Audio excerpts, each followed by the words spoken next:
नमस्कार साथियों। आज मैं आपके सामने जो साइंस का पोर्शन चल रहा था प्रकाश वाला, उसी प्रकाश वाले चैप्टर में मैंने आपको करा दिया था परावर्तन और दर्पण। तो वो सारे कंप्लीट हो गए थे। फिर मैंने आपको लास्ट वीडियो में दर्पण के जो न्यूमेरिकल्स थे वो करा दिए। इसके बाद जो बचता है वो बचता है आपका प्रकाश का अपवर्तन। तो प्रकाश के मुख्य गुणधर्मों में मैंने बताया थे 4 गुणधर्म आते हैं: प्रकाश का परावर्तन, प्रकाश का अपवर्तन, प्रकाश का विवर्तन और प्रकाश का ध्रुवण। अब ये जो दो हैं पीछे वाले, ये विवर्तन और ध्रुवण अपने सिलेबस में है नहीं।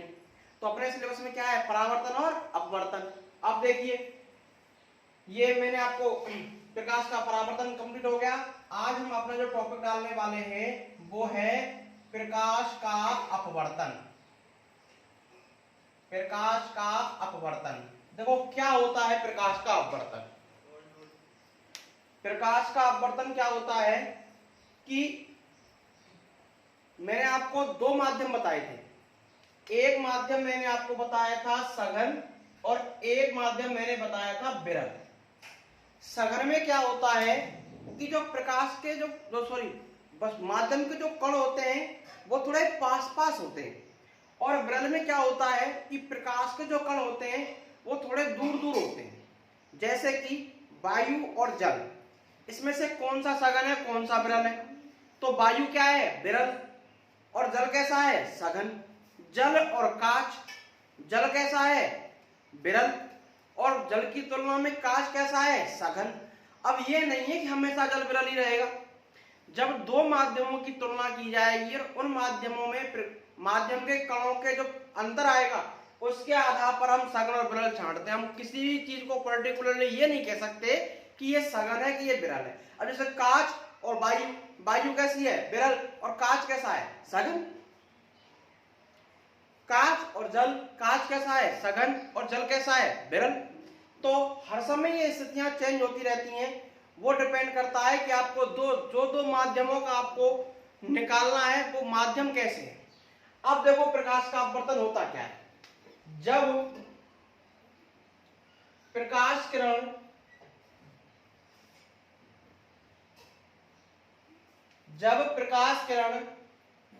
एक पारदर्शी माध्यम से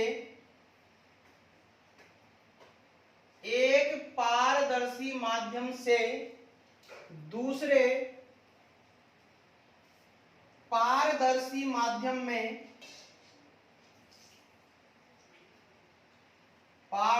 माध्यम में प्रवेश करती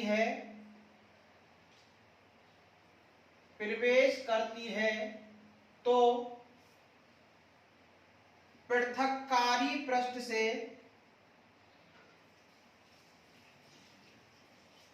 गुजरने के बाद अपने मूल मार्ग से विचलित हो जाती है।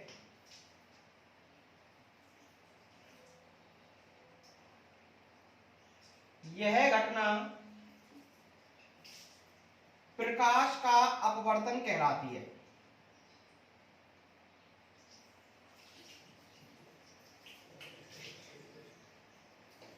प्रकाश का अपवर्तन कहलाती है।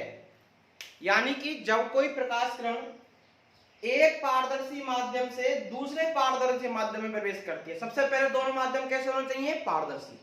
पारदर्शी का मतलब ये हुआ कि जिसमें से प्रकाश किरण आर पार हो जाए। मैंने बताया था आपको कि जो प्रकाश जैसे गुजरता है उसके आधार पर वस्तु हमने बांटी थी 3 भागों में। एक पारदर्शी, बिल्कुल आर पार निकल जाए, एक अपारदर्शी, पार नहीं निकले, और एक पाराभासी। जब प्रकाश किरण एक पारदर्शी माध्यम से दूसरे पारदर्शी माध्यम में प्रवेश करती है तो पृथक्कारी पृष्ठ से गुजरने के बाद अपने मूल मार्ग से विचलित हो जाती है। यह घटना क्या कहलाती है? प्रकाश का अपवर्तन। यह घटना प्रकाश का अपवर्तन कहलाती है। देखो ये उसकी डेफिनेशन हो गई। मान लो ये माध्यम आपका 1 और ये माध्यम आपका 2। अब माध्यम हमारे 2 होते हैं, एक होता है सघन और एक होता है विरल। और यह भी हो सकता है कि ऊपर क्या आ जाए? विरल, और नीचे क्या आ जाए? सघन। देखो ध्यान रखते, विरल, और यहां लिख दें हम सघन। अब ये हमारे पास प्रकाश स्रोत है सूर्य। प्रकृति में सबसे अच्छा प्रकाश स्रोत क्या है? सूर्य।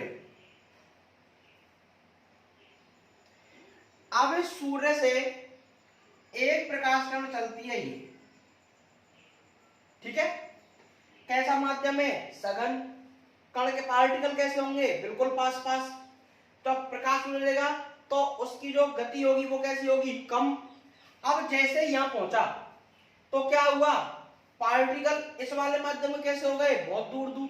इनके बीच में क्या मिल गया? गैप। और गैप मिलेगा तो इसकी गति क्या होगी? एकदम बढ़ जाएगी। क्या होगा? एकदम बढ़ जाएगी। ये हुआ और ये हुआ। ये जो किरण आई है ये कैसी है? आपतित किरण। कैसी किरण? आपतित किरण। ये देखो, अच्छा वास्तविकता में इसका मूल मार्ग क्या होता? ये होता। इससे क्या हो गई? विचलित हो गई, तो ये इसका मूल मार्ग बदल गया। ये जो किरण ऐसे हुई है वो कौन सी है? अपवर्तित किरण। कौन सी किरण? अपवर्तित किरण। और ये क्या बना है? अभिलंब। ये क्या बना है? अभिलंब। ये वाला कोण जो बना है, ये वाला कोण, ये कौन सा है? आपतन कोण, कोण आई। ये वाला बना है वो कौन सा है? अपवर्तन कोण। सेम कंडीशन इसी में देखो, ये प्रकाश स्रोत सूर्य। अब कैसा माध्यम है? विरल। विरल माध्यम है तो पार्टिकल कैसे हैं? दूर दूर। तो प्रकाश का वेग कैसा होगा? ज्यादा। ये प्रकाश कण आई सा आ गई। अब जैसे किसी प्रवेश करेगी सघन में, सघन के पार्टिकल कैसे होंगे? पास पास। जैसे पार्टिकल पास पास होंगे तो जैसे तेज गति से आ रही थी अचानक उसके वेग में क्या आएगी? कमी। कमी आएगी तो ये देखो ये अविलंब हो गया अपना, तो क्या होगा? अपने मूल मार्ग से ऐसे विचलित हो जाएगी। ये वही है आपतित किरण, अपवर्तित किरण, आपतन कोण, और ये आपतन कोण और ये अपवर्तन कोण। देखो यहाँ जब प्रकाश किरण सघन से विरल में जाती है तो अविलंब से दूर हट जाती है, और जब प्रकाश किरण विरल से सघन में जाती है तो अविलंब की ओर मुड़ जाती है। क्या हुआ कि जब प्रकाश किरण सघन से विरल में जाएगी तो क्या होगा? अविलंब से दूर हटेगी, और जब विरल से सघन में जाएगी तो अविलंब की ओर मुड़ जाती है। क्यों? सघन से जा रही है तो प्रकाश की गति कैसी होगी? कम। विरल में जाएगी अचानक क्या हो जाएगी? प्रकाश की गति बढ़ जाएगी। विरल में क्या होता है कि प्रकाश की गति पहले कैसी होती है? अधिकतम। और जैसे सघन आता है तो प्रकाश की गति में एकदम क्या आती है? कमी। कमी आएगी, क्या होगा? अविलंब की ओर मुड़ जाएगी। ये देखो दो महत्वपूर्ण घटनाएं थी, यह आपका प्रकाश का परावर्तन। अब मैं इस डायग्राम को ऊपर बना के दिखाता हूं आपके लिए। देखिए यही डायग्राम में आपको आपतन कोण, ये अपवर्तन कोण आपको निकालना आना चाहिए। देखिए ये वही माध्यम पृथककारी पृष्ठ हो गया, माध्यम फर्स्ट और माध्यम को करने वाला। ये मान लिया मैंने सघन है और ये मान लिया मैंने क्या है? विरल है। ऐसे ही विरल और सघन के लिए बनेगा। ये क्या हो गया अपना प्रकाश स्रोत। यहां से क्या गई? एक प्रकाश किरण कैसे माध्यम से जा रही है? सघन से, तो प्रकाश के वेग में क्या होगा? कम होगा। ये क्या हो गया अपना? अविलंब। अब जैसे जाएगी तो मूल मार्ग तो ये होगा, ऐसे हो जाएगी,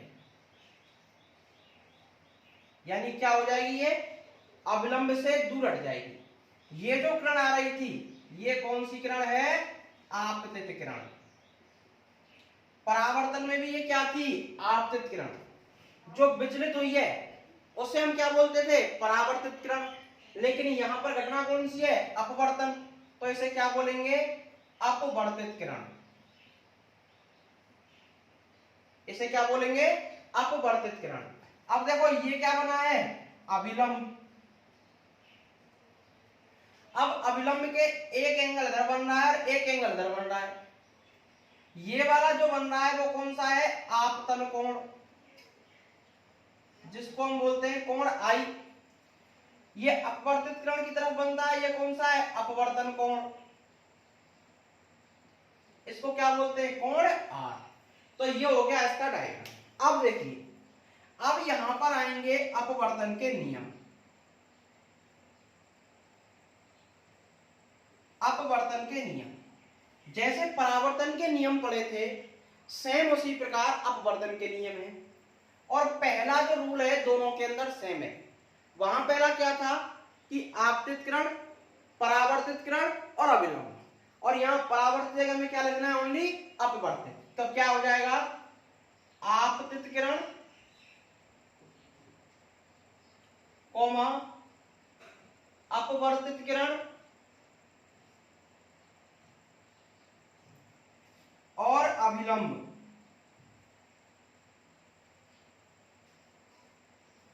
अभिलंब तीनों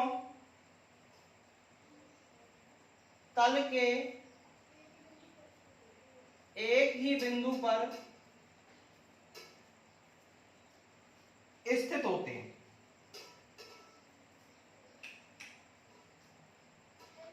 देख लो, आपतित किरण ये रही, अपवर्तित किरण ये रही और अभिलंब ये रहा, एक ही बिंदु पर है।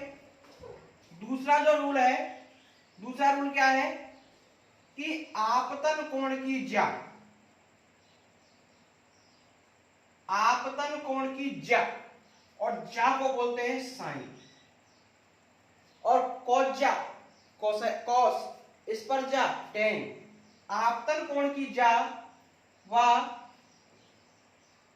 अपवर्तन कोण की ज्या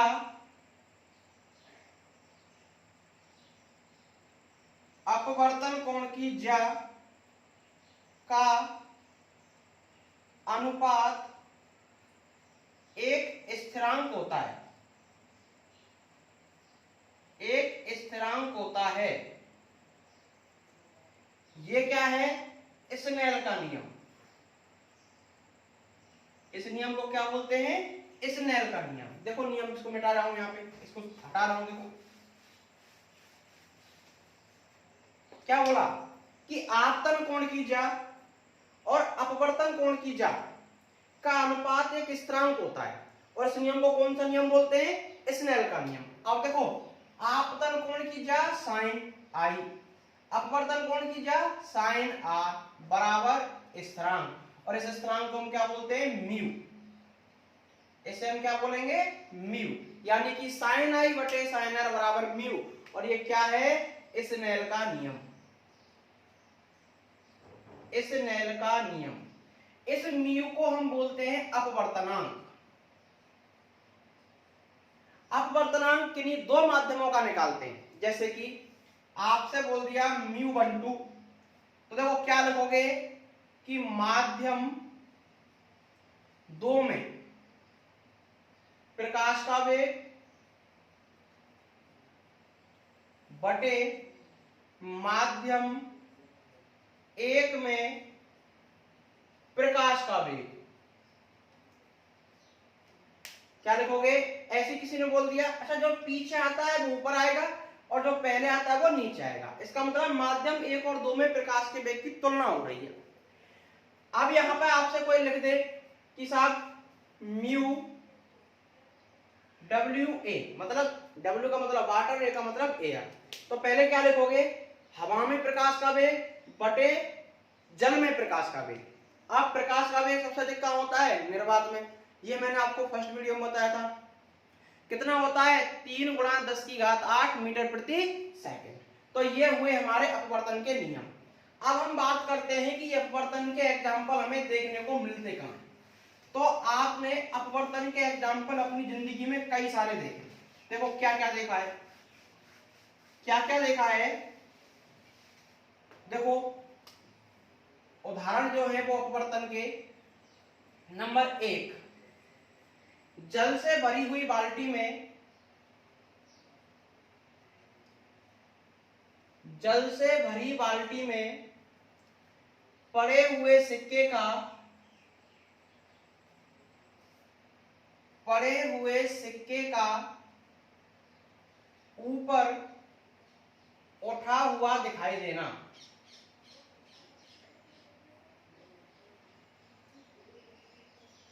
ऊपर उठा हुआ दिखाई देना। जल से आपने सिक्का डाल दिया, ये जल से भरी हुई बाल्टी है, बीकर है कोई, इसमें यहां तक जल भरा हुआ है और इसमें कोई सिक्का पड़ा है। इसके पहले में कोई सिक्का पड़ा है, जब आप देखते हो तो इसका तल भी, जो बाल्टी का तल होता है वो भी ऊपर लगता है और जो सिक्का होता है वो भी ऊपर लगता है। क्यों? देखो ये हमारी आंख, इससे क्या जा रही है? प्रकाश किरण। देखो ये कैसी है, कैसा माध्यम है? वायु है, यहाँ तक वायु है तो कैसा माध्यम है? विरल। इसमें प्रवेश कर रही है जल में, तो कैसा माध्यम हुआ? सघन। और जब विरल से सघन में जाएगी तो अविलंब से क्या हटेगी? दूर हटेगी। और जब अविलंब से दूर हटेगी इसका अपवर्तन होगा, अपवर्तन के कारण हमें सिक्का ऊपर उठा हुआ दिखाई देता है। इसी प्रकार तालाब का तल ऊपर उठा हुआ दिखाई देता है। तालाब में पड़ी हुई मछली की स्थिति हमें अलग अलग प्रतीत होती है। और सूर्योदय व सूर्यास्त के समय, सूर्योदय व सूर्यास्त के समय सूर्य हमें सूर्योदय से 2 मिनट पहले दिखाई देता है और सूर्यास्त के 2 मिनट बाद दिखाई देता है। क्यों? क्योंकि सूर्योदय से जब जो सूर्य है उससे प्रकाश किरण आ रही हैं तो हमारी आंखों और सूर्य के बीच में वायु की विभिन्न परतें होती हैं और जिनका घनत्व भी कैसा होता है? अलग अलग। और सबसे अधिक घनत्व वाली परत कहाँ है? सबसे नीचे। तो जैसे ही ऊपर से ये प्रकाश किरण आती हैं तो लगातार वायु की परतों के क्या होता है? क्रमिक अपवर्तन होता है और इसी अपवर्तन के कारण हमें सूर्य की आभासी स्थिति प्रतीत होती है और सूर्योदय से 2 मिनट पहले और सूर्यास्त के 2 मिनट बाद तक हमें सूर्य दिखाई देता है। अब एक होता है तारों का टिमटिमाना, वही तारों का टिमटिमाना। तारे हमारी पृथ्वी से कैसे दूर है? बहुत दूर है। जब इनका प्रकाश आता है तो पृथ्वी जब हमारी आंखों तक पहुंचेगा तो क्या पड़ेंगी? रास्ते में वायु की विभिन्न घनत्व वाली परतें। जब ये परतें पड़ेंगी तो भैया क्या होगा? उनसे लगातार क्रमिक अपवर्तन होगा प्रकाश किरणों का। जब भैया प्रकाश किरणों का अपवर्तन होगा तो हमारी आंखों पर वास्तविक प्रकाश किरण आके कैसी प्रकाश किरण आएंगी? अपवर्तित प्रकाश किरण आती हैं। और जब अपवर्तित प्रकाश किरण आएंगी तो हमें तारे कैसे लगेंगे? टिमटिमाते हुए लगेंगे। तो तारों का टिमटिमाना, जल से भरी हुई बाल्टी में सिक्के का ऊपर पड़ा हुआ दिखाई देना, तालाब का तल ऊपर उठा हुआ दिखाई देना, तालाब का तल ऊपर उठा हुआ दिखाई देना, ऊपर उठा हुआ दिखाई देना, तालाब में पड़ी हुई मछली का ऊपर उठा हुआ दिखाई देना। और एक एग्जाम्पल यहां पर कंप्लीट होते हैं, इसके साथ कई सारे एग्जाम्पल और हैं। अब इसी अपवर्तन पर एक महत्वपूर्ण घटना होती है और इस घटना का क्या, अच्छा इनका जो कोई कारण पूछे ना तो कारण बता देना। यही पूछा जाता है ज्यादातर कि तारे टिमटिमाते हुए क्यों प्रतीत होते हैं? तारे हमारी पृथ्वी से बहुत दूर हैं। जब इनका प्रकाश हमारी आंखों तक पहुंचता है तो रास्ते में क्या पड़ती हैं? वायु की विभिन्न घनत्व वाली परतें पड़ती हैं, जिनसे क्या होता है? इस प्रकाश, तारों के प्रकाश का अपवर्तन होता है और ये अपवर्तित प्रकाश किरणें जब हमारी आंखों तक पहुंचती हैं तो हमें तारे टिमटिमाते हुए प्रतीत होते हैं। इसके साथ इसी अपवर्तन पर एक घटना और है जिसे हम बोलते हैं पूर्ण आंतरिक परावर्तन। क्या बोलते हैं? पूर्ण आंतरिक परावर्तन। ये क्या होता है? देखो ये नाम परावर्तन है लेकिन घटना एग्जाम्पल जो है वो अपवर्तन का है। ये हमारे सबसे पहली शर्त ये है कि ये तभी होगा जब प्रकाश किरण सघन से विरल में प्रवेश करेगी, इसके अलावा नहीं होगा। कब होगा? जब प्रकाश किरण सघन से विरल में प्रवेश करेगी। अब देखो ये सूर्य, ये प्रकाश किरण आई, देखो सघन में आ रही है तो प्रकाश का वेग कैसा होगा? कम। विरल में जा रही है प्रकाश का वेग क्या होगा? अचानक बढ़ जाएगा, ऐसे बढ़ जाएगा, अवलंब से दूर हट जाएगी। अब इसको यदि मैं आपतन कोण का मान बढ़ाता जाऊं तो बताओ अपवर्तन कोण का मान बढ़ेगा कि नहीं बढ़ेगा? तो एक स्थिति ऐसी आएगी कि अपवर्तन कोण का जो मान है वो बिल्कुल पृष्ठ के समांतर रेखा में प्राप्त होगी और ऐसी जो स्थिति आती है उसको हम बोलते हैं क्रांतिक कोण। कौन सा कोण? क्रांतिक कोण। और ये कितना होगा? 90 डिग्री के एंगल पर प्रकाश किरण अपवर्तित हो जाएगी। यानी कि जब प्रकाश किरण सघन से विरल में आती है तो अवलंब से दूर हटती है। यदि हम आपतन कोण का मान बढ़ाते जाएं तो अपवर्तन कोण का मान भी बढ़ता हुआ जाएगा और एक स्थिति ऐसी आएगी कि अपवर्तित किरण बिल्कुल किसके समांतर हो जाएगी? पृथक्कारी पृष्ठ के समांतर हो जाएगी तो इसको हम क्या बोलते हैं, क्रांतिक कोण। और जैसे ही हमने क्रांतिक कोण से अधिक कोण पर आपतित किया, जैसे ही क्रांतिक कोण से अधिक कोण पर आपतित हुआ तो भैया क्या होगा कि ये जो प्रकाश किरण है यहां से ऊपर की ओर जाएगी और उसी माध्यम में परावर्तित हो जाएगी, मतलब सघन में आई थी और सघन में हो जाएगी। तो ऐसा ऐसा कहां होता है, सिर्फ परावर्तन की घटना में, लेकिन घटना किसकी है, अपवर्तन। और इससे अधिक, किससे अधिक जाने पर, क्रांतिक कोण से अधिक जाने पर। देखो इसकी यदि मैं डेफिनेशन लिखूं क्या, पूर्ण आंतरिक परावर्तन, जब प्रकाश किरण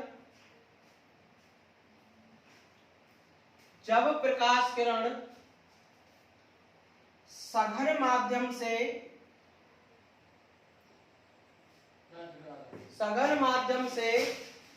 विरल माध्यम में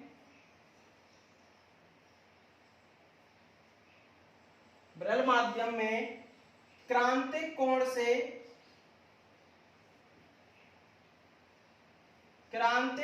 से अधिक कोण पर आपतित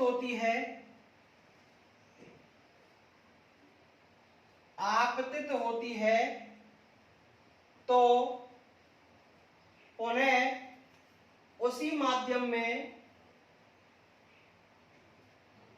माध्यम में परावर्तित हो जाती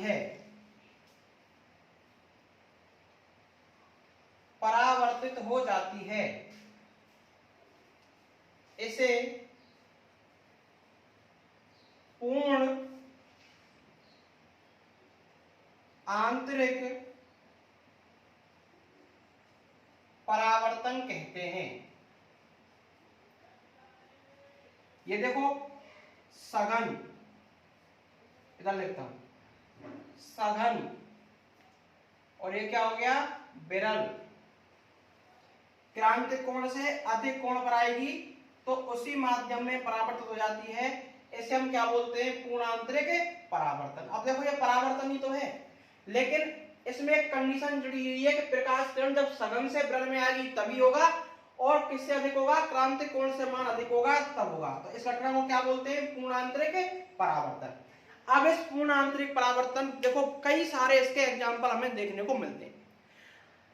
इसके एग्जाम्पल देखने में क्या होता है कि आपको हीरा जो है वो चमकीला प्रतीत होता है। कैसा प्रतीत होता है, चमकीला प्रतीत होता है। तो हीरे का चमकना, सबसे पहले क्या है, हीरे का चमकना। हीरे का चमकना किस पर आधारित है, पूर्ण आंतरिक परावर्तन पर। दूसरा, जब कांच में कोई दरार पड़ जाती है, कांच खिड़की में, तो आपको दूर से चमकता हुआ प्रतीत होता है। तो क्या हुआ, कांच में आई दरार का चमकना, यह भी किस पे है, पूर्ण आंतरिक परावर्तन पर। तीसरा मिरक, अच्छा एक चीज और, पानी में डूबी हुई परख नली, अब पूरी डुबानी है, थोड़ा नीचे वाला हिस्सा डुबाना है।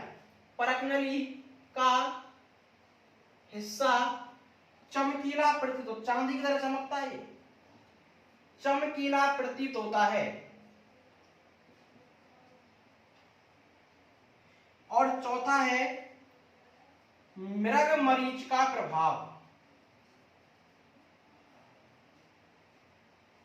मृग मरीच का प्रभाव, हीरे का चमकना। अब से कोई क्वेश्चन पूछ ले कि हीरे का चमकना किसके कारण संभव है, तो पूर्ण आंतरिक परावर्तन। कांच में आई हुई दरार का चमकना, पूर्ण आंतरिक परावर्तन। पानी में, यदि इस पानी जल से भरा हुआ कोई बीकर था कांच का, उसमें मैंने ऐसे प्रक्रिया डुबो दी ऐसे, अब इसका जो नीचे वाला हिस्सा है वो चमकता हुआ प्रतीत होगा। और मृग मरीच का प्रभाव, ये मृग मरीच का प्रभाव क्या है, देखो जब आप कहीं गर्मियों में दूर, जब अधिक तेजी से धूप पड़ रही होती है और आप सड़क पर जाते हैं, तो आपको सड़क का जो हिस्सा है वो चमकीला प्रतीत होता है, और इस चमकीले प्रतीत होने को ऐसा लगता है वहां पर पानी है।